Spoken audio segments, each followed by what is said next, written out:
Thanksgiving week to be saying what we're so thankful here down at Townhall and doing Feed the Need and giving back to our community on Thanksgiving Day week.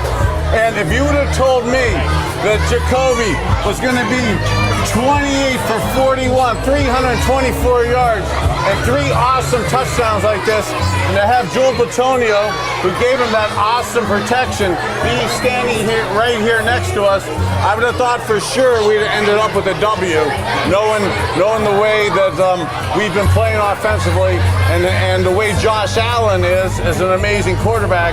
To see Jacoby outplay him, outgun him, and offensively us to have a better day than them. Yeah, it's football though. Those you got to play complementary football, and I think sometimes this year we've really struggled with that. But no, Jacoby's been great, man. He's a great guy. He works hard.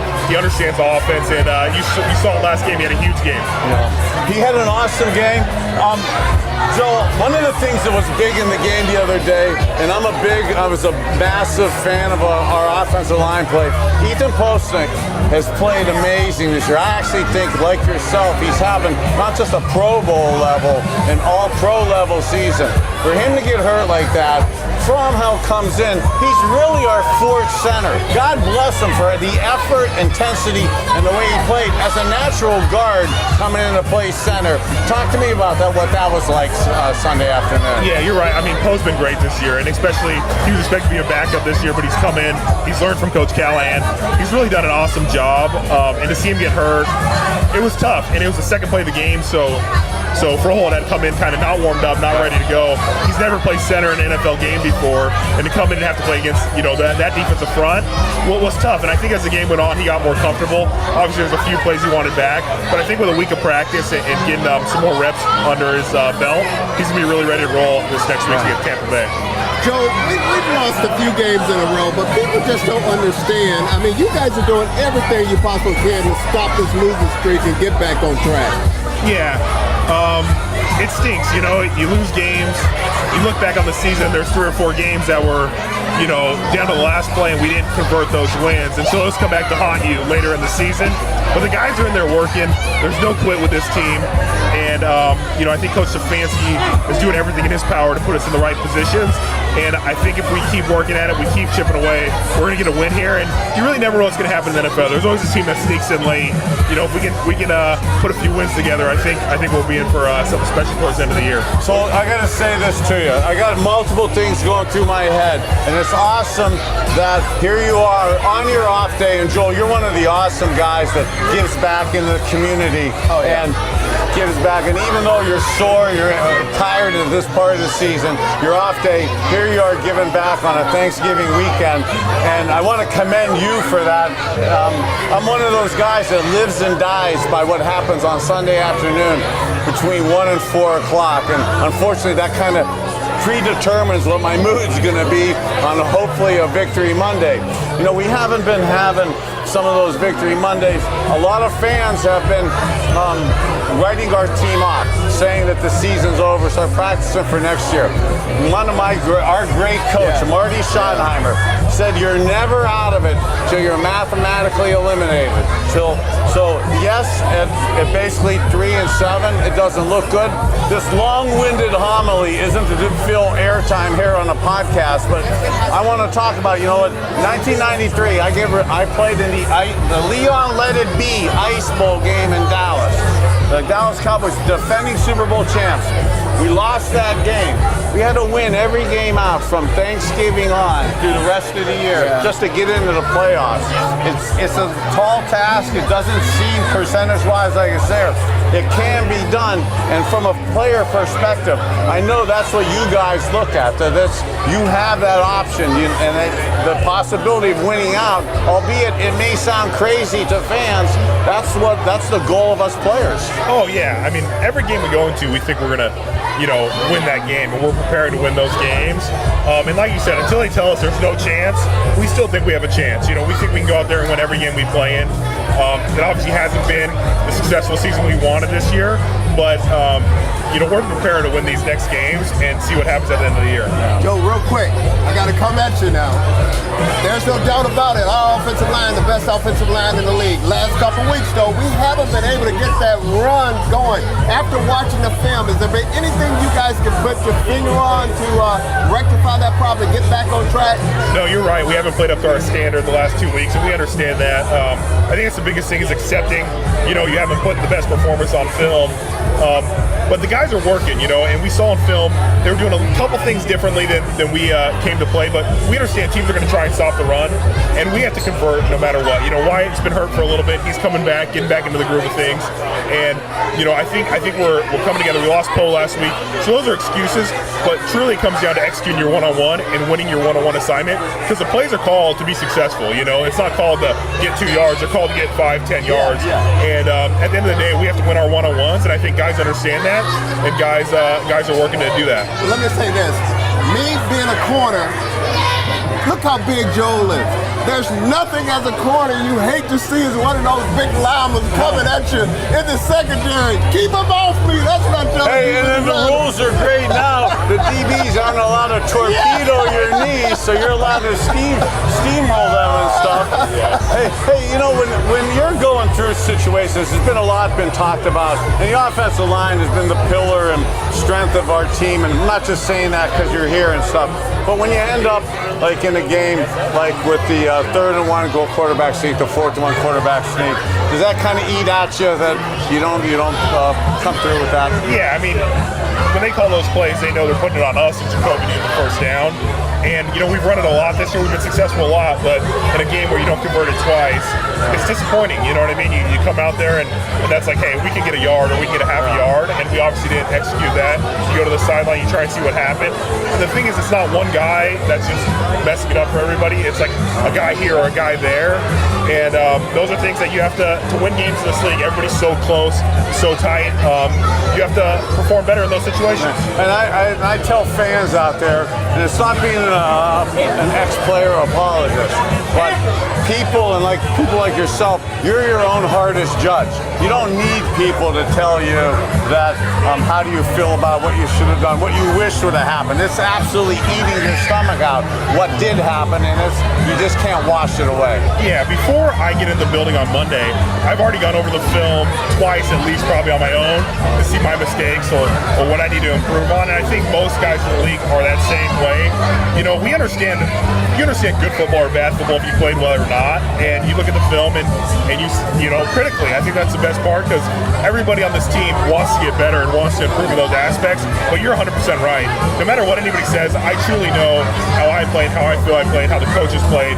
That's truly what matters. Good dog. One game at a time. Yes, sir. One game at a time. One game at a time. We'll get back. 1-0 this week. We'll see what happens next week. Oh, man. Let's take care of Tom Brady this week, man. God bless you. Yeah, thanks for having me, guys. There you go. Joel, thanks so much for your time, Joel. Thank you. BK, I tell you what, it's just, it's just a privilege just to talk to him and just listening to him. A lot of people don't know. They're doing everything they possibly can to try to fix this thing and get back on track. Not wanting to be emotional or just over dramatic, but yeah, I'm getting goosebumps here as you're saying that. We take these. How we feel on Monday morning is a direct correlation to what happens on Sunday between 1 and 4 o'clock. And fans are feeling so bad. I'm feeling bad about having that record of 3 and 7. And then you start maybe feeling sorry for yourself. And on Thanksgiving week, with the situation that's going on around us, there's no way that we should be feeling bad. But to see how the players and kind of reconfirming, like Joel Bitonio is saying, nobody feels worse than him and things like that materialize. And Ken, what I like about what he said was he is already in the film room trying to rectify this thing and get it back on track. Yeah, thanks, Hanford. Hi, everybody. Angry Ken here.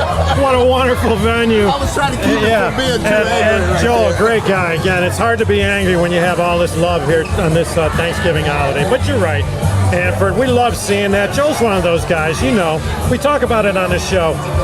people that lay awake at night worrying about it, he's one of those guys that lays awake worrying about It it. is beautiful to see you emotional on a Thanksgiving weekend because really for our fans and listeners out there, it's hard to see all the beautiful action around us, but to have so many of the schools and school teachers that have brought their kids here to celebrate the Feed the Need today, and to have so many of the homeless shelters here, and having the people here, and having the sports franchises like the Guardians, the Browns, the Cavaliers, the guys supporting this.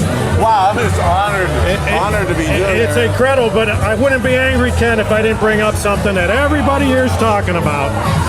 And once again, it happened. The Browns' first drive. We come out on Sunday. We've been talking about it time and time again. Matter of fact, hey, Coach, if the first drive was all that mattered, that'd be Coach Stefanski with a trophy. I knew you were going to go there. You know what? The Browns I knew again. you were going to go there. Scoring first. You know, we're one of the top teams in the NFL scoring points in the first quarter. Unfortunately, we're one of the top teams in the NFL for giving up points in the fourth quarter. So that balance has not been a good balance for us. I mean, that's absolutely the ladder of why we're 3-7. You know when I know it was going to be a tough day for us? I mean, you're exactly right. We came out in the first drive, we put points on the board. Okay, second possession, we're coming out, and the first play in the second possession, we run Nick Chubb, and their linebacker came right across. How many times you see a guy stop Nick Chubb up coming flat, just Nick Chubb in the backer in the hole, knocked him right down on the back. But then we were moving the ball, but that fumble hurt us. And again, Nick Chubb, but not an indictment on him because he never fumbles in football. Well, for Nick to have 14 carries, 19 yards. Buffalo and with Posick getting hurt, Ed Oliver is a tough nose tackle in the middle. That's a big dog in there. And even I didn't really want to ask Joel the question on the two quarterback sneaks, but with Ed Oliver, the defensive tackles that they have up front on their line, that really altered our running game. And again, that's still the evolution. Kevin Stefanski, though, he made that adjustment and the play action pass. Offensively, we had a good day. We had a good day offensively. It was the same story of us not being able really to stop. All right, guys. I'll tell you what. We're so thankful to have some great players here. One of the all-stars, one of the best guys in town. We're going to bring him up here. As we're talking as soon as we get a picture here. But no, stopping the run. Stopping the run. We had, at the bye week, we had Pro Football Focus, had the #1 rated offensive lineman, Joel Bitonio, and the #1 rated defensive lineman, Myles Garrett, man. Hey, bud, thanks for joining us, man. You know Hanford, Big Hanford? Yeah. Hey, so we're here at Feed the Need. We were just talking with Joel Bitonio, and it's us Browns fans. We take so much correlation into what happens between Sunday between 1 and 4 o'clock. What happens there affects our moods on Monday morning, probably more so than it should. And we were talking about the fans, sometimes how bummed out they get, and we were saying us players actually take it more personally, the plays that we don't play good and stuff. But here we are at Feed the Need at Townhall on Thanksgiving week, and here you are giving back in the community, Myles. I can't thank you enough for showing up here. Absolutely. I mean, we have to take it personally. It's our job, it's our passion. We love to do this. And being able to give back and be here for these people is much more than just the game we play. It's a platform, it's a life we live, and it's our purpose to serve others as we would like to be served. And it's just a pleasure to be out here doing what I love. Well, I love how you said that. Purpose to serve others. Serving others, as we're serving food today. Myles and me didn't cook this food for all the people out there, but it is awesome to be able to serve like that. Yes, sir, absolutely. Myles, I got to say this. The boys, they give me a hard time all the time because when I go on the TV show, and then a lot of times on our show, Bernie, I talk about how me playing corner, and we didn't have that dominant pass rush. He's lining all the time for you. I've had really great defensive line teammates. I'm sticking up for him. But sometimes the defensive backs on my team did not sometimes love the defensive linemen, so they would blow him shit all the time to get after him. As a matter of fact, that's how I came up with the damn dog pound. Because I was thinking about being from down south, how a dog chased a cat, and I said the defensive line gonna be the dogs that we bark at. You think of the quarterback as a cat. And then the thing took off, everybody was the dog. But dog, if I had a pass rusher like you, I could do a lot of different things back there in that secondary because I can take some chances and people don't understand because you guys at some point you're gonna get there. And talk about, Myles, what it's like each and every game when you're drawing all the attention. You have a guy, they'll double teaming you, and they're not just gonna have one guy on you. Yeah, I mean, I don't see a lot of teams just putting one guy on me. Yeah. At least not for very long, not for many plays. And I like to think that I'm gonna take advantage of that anytime I'm gonna get that one-on-one. And when they're not, when they're sending more attention my way, sending 2-3 guys, I know that the guys in the back end aren't gonna take those chances to make big plays because eventually they're gonna come. And I know that it just takes a little bit more chemistry, a little bit more time, put it on the field with that experience. Those big plays are gonna happen. Those are gonna start, falling our way, and we're really gonna start taking over games. Myles, I was talking to Joel, and I was telling him a lot of people and the fans don't understand, but you guys are doing everything you can to try to fix this thing to stop this losing streak. Talk a little bit about that. Man, doing the best we can. Staying late, getting in early, making sure that we're coming at from different angles as far as walking through different specific scenarios. Having more meeting times as a team and as individuals and as just players. Making sure that we're trying to cover all bases. And eventually, all this knowledge is going to continue to seep in. All these times invested where we're all together on the field without the coaches and with the coaches is going to create that chemistry that's going to be lasting and create something that's going to be something that everyone is enjoying to see. I love how you're taking a real leadership position and coaching up guys on the field and off the field and stuff. And as you were walking up, I'm not your marketing agent, but I was bragging about how during the bye week, Pro Football Focus had Joel Bitonio as the #1 rated offensive lineman, have you as the #1 rated defensive lineman in all of football. And sometimes the fans are like, how come you're not getting 3 and 4 sacks a game? You're getting 2 and 3 guys blocking you a game and per play and stuff, and still making plays and stuff. With that new leadership position and when you're trying to kind of establish and take over games like that, how about during the game, the kind of conversation and talk, kind of coaching up your defensive linemen? Just knowing that those big plays will come. It takes time. Don't try to force it. Don't get out of position. Don't try to play anybody else's or do anybody else's job. To be where you're supposed to be, have fanatical effort, and make sure you're coming with a full head of steam when you get there. I know that I'm going to see a lot of guys coming my way as far as blocking, but I'm going to give as much effort as I can so that my teammates not seeing me relax on one play and they don't feel like they can relax. So it's a 60-minute game. Hey, dog, with you, I'm telling you, I can come out of retirement. I can come out of retirement with you. I got a couple plays. He'll be squatting on them 3-step drops. He'll be squatting in them 3-step drops when you're getting after him and stuff. Thank you very much. We can talk football all day, but you're so awesome. Giving back to the people, man. I'll let you get back to the community. Thank you. God bless you, man. Thank you, Myles. Got the #1 rated defensive lineman in Pro Football Focus, the #1 rated offensive lineman. That tells us what I think we've been talking about all year. We're a physical football team that needs to stay that way. Hey, Gab, I'm telling you now, with him, I can play a few plays now. I was going to see if you were going to arm wrestle him while you had the chance. I think I'll pass on that one. You know what I got to tell you is we're standing here, and where the fans can't see us, there's thousands of people in the town hall. It's wonderful. But for as much as Myles Garrett will sack and cream a guy on a football field, you should see him here with the little kids. He's awesome. It's unbelievable. And you know what? As Angry Ken, it warms my heart to see that these guys come out here and guys like you too. What you do is spectacular.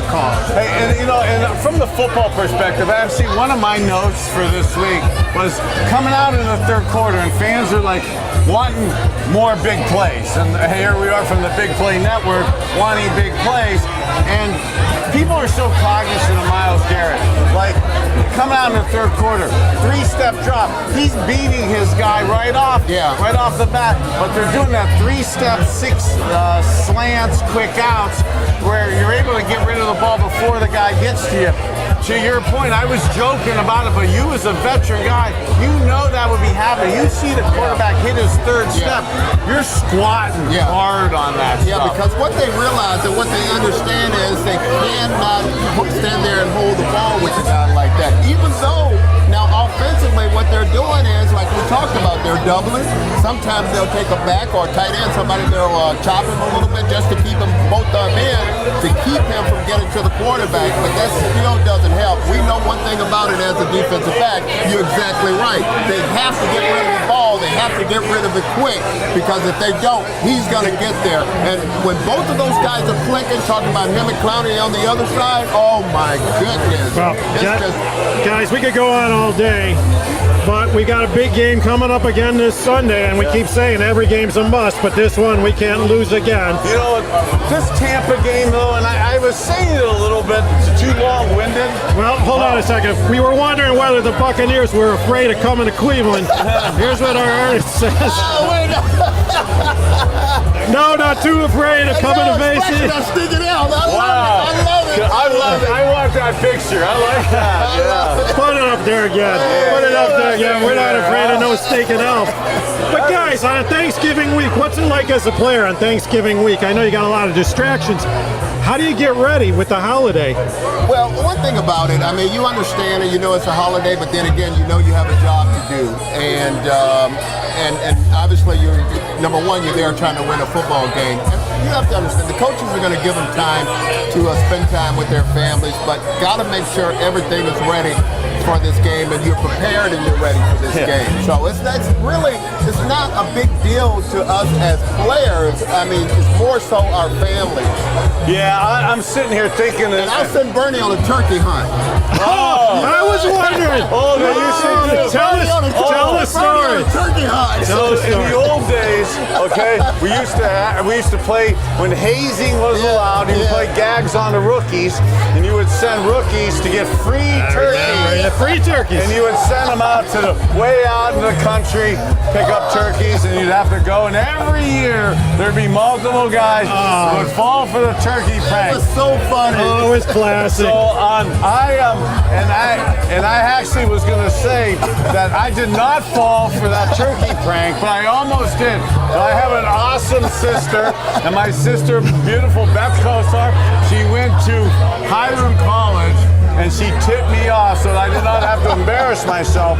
And actually, that was at a crucial point in the year because Gary Danson got hurt, and I was starting to play a little bit, and it gave me a little bit of street cred with my teammates because they were saying, hell, this rookie isn't a dumb rookie. He figured it out. But I was going to say, and I feel really bad saying this today with what's going on in our country, and here we are, Thanksgiving, being blessed and being able to give and wanting to help here with all the homeless people and the shelters and some of the underprivileged kids that are here today. God, I feel bad that I really thought like this, but as we were talking about with Joel and with Myles is what happened on Sunday between 1 and 4 is correlated to how you felt. And I took it with such responsibility that I felt like I let the team down, the players, the fans, the community. Thanksgiving, I actually went the other way to make sure that I didn't celebrate it because it took away from my preparation, and I feel horrible to this day even still thinking about that. You know what, a lot of times, on the show, and me in particular, very critical of the play, but there were some years when we didn't even have a team, and so we got to be thankful we got a Browns team.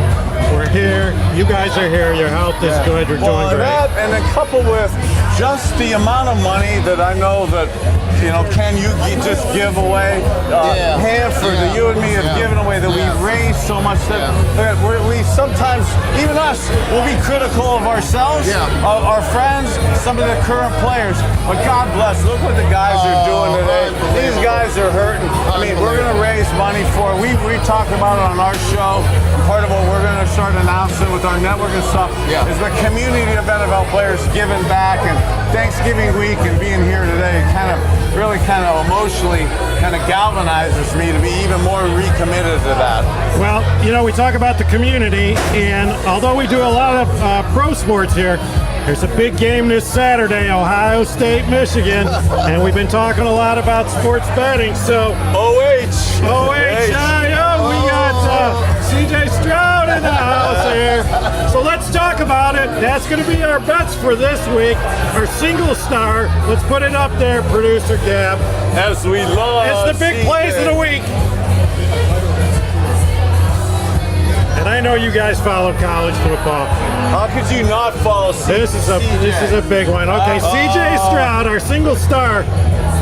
Yes or no, 250 yards, over under 250 yards for CJ Stroud. Okay, I'm not saying all this just because I'm a Buckeye and I'm from the state of Ohio, okay, and going for our Ohio State Buckeyes against a friend of mine, the Jim Harbaugh-led Michigan. But CJ is an absolute pro quarterback. He will be in our league next year, and for him to throw north of 250 for sure.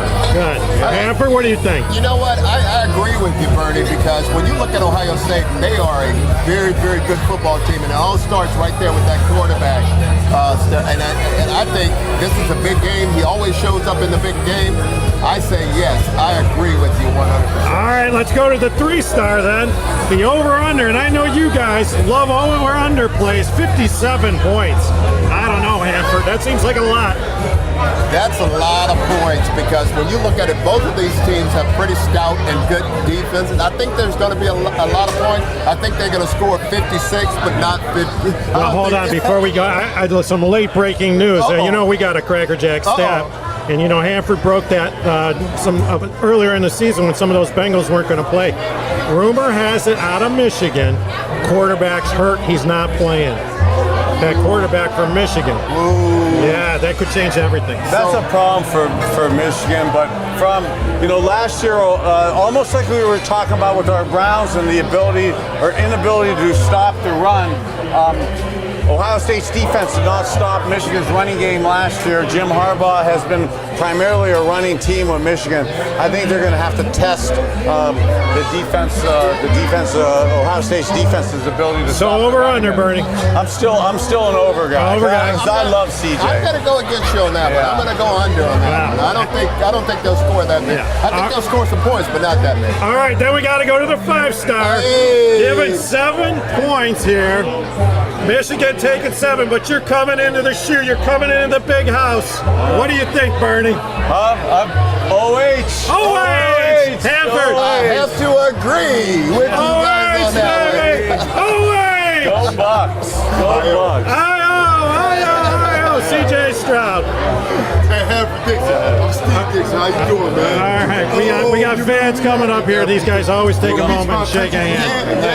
So if we have the good Buckeye games on Saturday, after a eating fest on Thursday, we have the great Tom Brady coming to town in Tampa Bay. This is a game on Sunday. See, that's a game Sunday. Talking about Tampa all off season. This is a game that people thought Tampa Bay had our number. That this is almost a non-winnable game. I actually think we have a good opportunity this week, man. Bernie, what makes Tom Brady so effective even in his older age? With the way now you don't have to, you have more protection for the offense, but his intelligence is so amazing, and the way he's able to decipher defenses right now. And there's not a defense he hasn't seen, and the way he's able to make calls and adjust at the line of scrimmage, it's like an artist watching. I'll say this real quick. I thought everybody had a chance when they wanted to get out Tom Brady. They had a chance. I think now they're starting to let that defense, which we know is a good defense, we're starting to let them play a lot better. And Tampa right now have something to play for. They're 5-5, which is tops in their division. I think Atlanta's right behind them.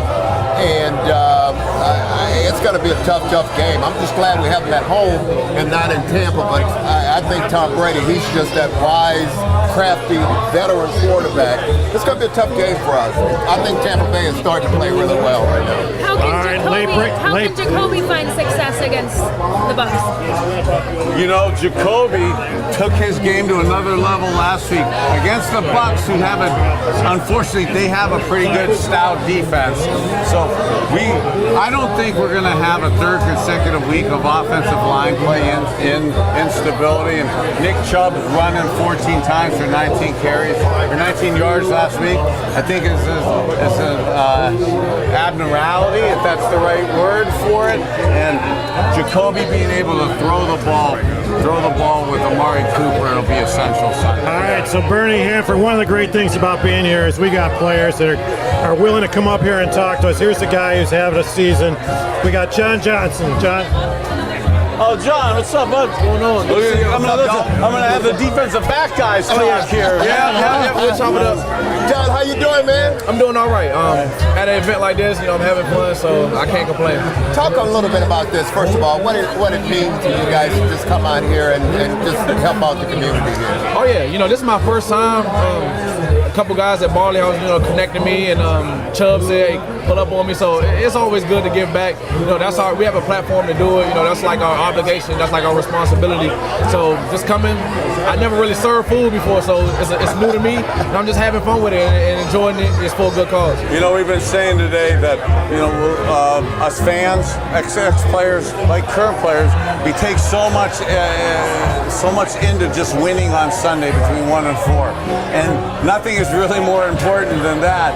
Yet you come out to events like this Thanksgiving weekend, you see so much of the homeless shelters here, so many underprivileged kids and stuff. It's awesome that you're able to come out, find time, and give back here. Oh yeah, like I said, it's a part of like unwinding, kind of like resetting, putting everything into perspective. And like I said, I feel like it's our responsibility too. So it's awesome. John, let's talk a little bit about this game coming up. Obviously, we got Tom Brady. Me being a corner, I know how you safeties are, how we, as far as cornerback, how we depend on you guys all the time. But we just have to take it one game at a time, don't we? Get back on track. Yeah, 100%. In order to do anything, you got to win one. And we got Tampa Bay coming in. I played Brady before. Obviously, he's, arguably, the best to do it. So, I mean, besides my guy right here. Thank you, but he's up there. He's above me. Yeah, he's up above there. me on the food chain. Same conversation. He's up there, but, I played against him. Like I said, he's not unbeatable. But we just got to go out there and do it. It's going to be tough, extremely tough. And like you said, it's going to come down to the secondary to get it done. There's no secret the defense hadn't played well these last couple of weeks. Is there any one thing you guys can put your hand on to maybe help get back on track? Yeah, I think it's just like focus, like being detailed in your work. Like football it seems simple, but it's really intricate. If one guy gets out of their gap, a play can pop for 30 yards, and I think that's what like the naked eye doesn't see. So I think it's just like being real detailed with your work, understanding what an offense is trying to do, and like I said, just studying, and that's really been our problem. It's not like a physical thing. It's not like a effort problem. It's really just being detailed in our work. As an old quarterback, and I'm sitting here chuckling, and I'm not being a suck up, but as a veteran, cool, weak safety, playing a veteran quarterback, I'm thinking about, I know I'd personally be fixated on you all week. Like, I'd be knowing exactly where you line up, what you do, and knowing that you're a veteran, as a veteran quarterback, I'm really going to be cognizant of looking at you, looking you off, not getting lazy in my reads, going right to something, even if I think I know it's there. Vice versa, you're playing a veteran quarterback. What do you think you're playing? What are you going through? Because you're not looking the same as like if you're playing a rookie QB. Right, yeah, you're absolutely right. I know that, their quarterback is going to know what I'm going to do. He's going to study me. He's going to study our defense. So, like you said, he's going to need to look me off. So as a safety, I got to understand, okay, he might be looking me off in this play. Let me not go running over there. Right. Maybe take an extra half a step and might even break opposite of where he looks, his first read. So. Yeah, so like if he saw like last week, you have a nice play on film, that maybe it was new and you tricked somebody and he ended up in a good spot. Right. And the fans are like, well, let's do it again this week. No, Tom Brady looked at you all week, and if you do those exact steps, steps, he'll be prepared. Yeah, 100%. So you've got to be involved, and that's what we try to explain to some of the people is you got to be a step ahead, and the veteran guy has a chance to be ahead of him because what we've been a little bit struggling with is stopping the run. Tampa's struggling with their running game, so the veteran QB is going to probably have to swallow the veteran receivers. Oh yeah. Like I said, he's a cerebral player. He's not no slouch. He's gonna come in with the mindset and the mentality to come in and manipulate us. So we got to understand that as a defense and and counteract. Well, I'll tell you this. What I used to do is at our free safety. Obviously, playing corner, we play a lot of man-to-man pretty much because we bump and run all the damn time. But I would look at my free safety, and he would know the way, depending on the look I give, he'll know whether I'm getting ready to do something crazy over there, jump a route where he got to have my back. Yeah, 100%. He got to have my back. 100%. But it's that kind of relationship and things like that. Dog, we're not going to hold you. We want to thank you for coming over. Thank you for talking to us. Are we going to get back on track this week? Oh, yeah, we got to. It starts with 1. We're going 1-0, and then, we'll handle the rest from there. Okay. Appreciate it. Say that too. I'm so old. I had a season where we lost the ice pool lead on Lenape game on Thanksgiving Day. Had to win out. Right. Win out just to get to the playoffs. Win out then to win the Super Bowl. It is possible. It is possible. I look at it the same way we lost 4 straight. You can win 4 straight. You just gotta have that mentality and go out there and do it. It starts with just one this week. And there's been so much talk on Coach Stefanski and stuff. I love the play one game at a time. Nothing matters but today. Nothing matters but this week's game. Absolutely. This week's game, you have a chance to go forward. Absolutely. Yep. God bless you. Appreciate it. Thank you. Nice talking to you. Go Browns. Okay, you got it. Well, I tell you, that was an interesting conversation. Just a nice guy who's pretty much the leader in that backfield, making sure pretty much everybody's where they're supposed to be and when they're supposed to be there. To see veteran guys, as we were talking, and starting to think about me looking at safeties and coming up with plays, and I know as a veteran safety like that, looking at Tom Brady, how they come up with disguise coverages and stuff. Hey, did you see his eyes light up when I looked at him and I said, be as a corner, when I can look at him as a free safety, he could tell when I'm getting ready to do something, I think he better be over top of me, but that's you better have that deep half. Yeah. Exactly. All right, Gab. Oh, hey, I'm getting my back to the fame. Oh my God. Well, guys, we've had a lot of guests here. I'll step into the frame here for a second. This is having a multiple event like this is going to get us off the schneid and bring us a W to be 4-7 as we get ready, as we get absolutely ready for Deshaun Watson's return on a winning streak. Well, you know what I got to say? I think that John Johnson coming over here, he's been taking a lot of heat, especially from me. When he came up here, I went to the bathroom. I noticed that. You wasn't around. No. He wasn't so angry when he was here, was he? Good guy. I'll tell you what, good karma. He's going to get an interception off Tom Brady. I think he's going to pick one off this weekend. But I got to say, we got a couple other guys that might be up here in a minute, but it takes a real team of people to put on an event like this, a remote shot. I got to just say, shout out to some of the people that made it happen. It starts out with you two guys. Been doing a great job this year. You, Bernie, you, Hanford, the stars of the show. We wouldn't be anything without you. We got an unbelievable producer here, Gab Cruz. We got Dave McAllister and Nick Padone over there that have been working hours to get this set up. And we got Dixon Digital Media and Hanford and his lovely bride, Kelly, who've been taking a lot of the remote shots. You got to check out Dixon Digital Media for all you people that are looking at weddings. Top Dog Jr. Top Dog Jr.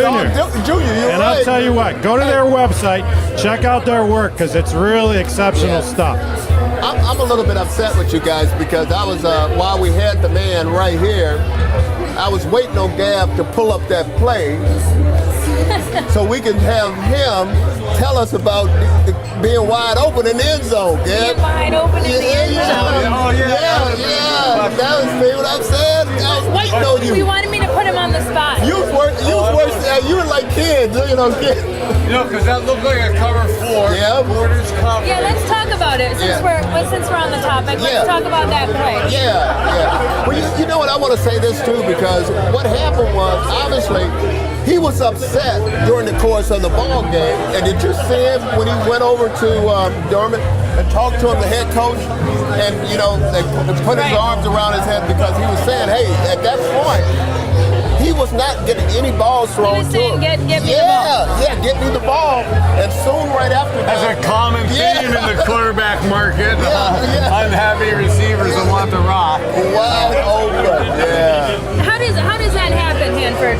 Boy, I tell you, it's just a miscommunication in the defensive backfield because, there's no way you have a guy, I don't care what coverage you're in, there's no way a guy should be running free like that because that wasn't a guy, 10, 12 yards? Yeah, in cover 4 like that, underneath coverage, has to run across the field, has to at least carry him till you give him up to the other guy. Yeah.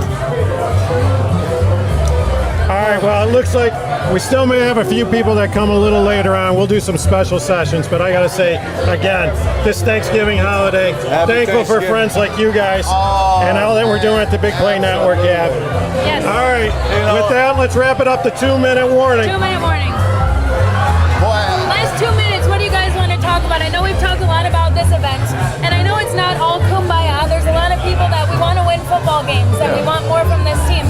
But I think there is something to be said, especially as former players, that chemistry that you bring in off the field events like this and coming together and doing something good for the community, it does play into being able to gel on the field too. Yeah, that was absolutely, it's kind of like the impetus for us wanting to do this show, us together with the old dogs and stuff.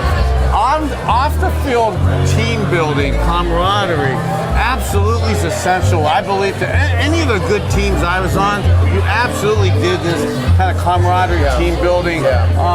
Whether it's charity events or absolutely just going out and stuff. And you could feel a presence today, and you could feel that. And then not that that's the reason why I think we're going to be 4-7, and I believe we're going to beat the Bucks on Sunday.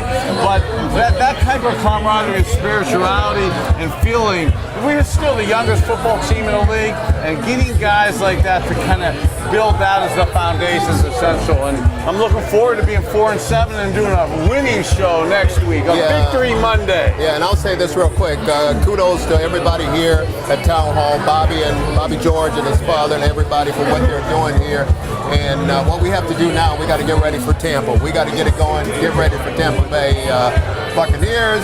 And Big Dog, I like what you said. Let's bring a win home to these guys. Bring a win home. You know what? I'm going to be down at the Rock and Roll Hall of Fame doing a Union Home Mortgage tailgate before this game. So I'll be there for a couple hours beforehand. And then at 1 o'clock, we're going to go over there and get our W number 4. Okay? Hey, W number 4. Great show today, dog. Good stuff. Hey, God bless you, man. I love you. Happy Thanksgiving. Happy holidays to everybody. You matter. Yeah. We've been so blessed. Keep doing well. I'm doing good. Okay? Yeah. Hey, dog. Hey, what's up, man? What's going on? Good. How you doing, man? Very good. Hey, Top Dog, Bernie, say cheese. Cheese.